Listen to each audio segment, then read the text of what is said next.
Nanglan gopot na yan. Hindi mo nang yun? Oh. Hello kayo dyan mga friends. So, i-try natin tong Sato knife from Japan. Alright, kaibigan. Baka gusto nyo ng ganitong klaseng knife. Na kutsilyo, pamatay ka ini. Pero ato lang tigbason ay broccoli. Kaya kanina mga broccoli, sayang magkaili kung masira, mao nga ato mo siyang ibutang sa ref. I-freezer na to para ma-preserve ka siya pa. So, ana, diretso lang tayo isbangin. Kay, para diretso labay. So, ana na doy, hali na ka diri, imo na yun ang i-focus ang akong paghiwa. Ana ba? Kay maglanta. Siya mga friend, tapos nahulog din, no? Di ba? Perfect yun siya, eh. Ana lang siya, mga friend. Ay na lang magpanaway diri sa ato ang padanan kay sinani jud siya. Ang kagandahan nitong kutsilyo na ito, mga friend, para to tumalim, kailangan mo tong ilagay sa freezer.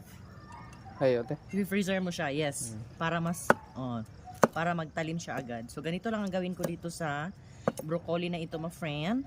Kasi ilagay natin to sa freezer para hindi agad masira. So, ganyan talaga, no? Mahirap kasi doon sa bahay sa loob maghiwa. Kaya ito na lang tayo.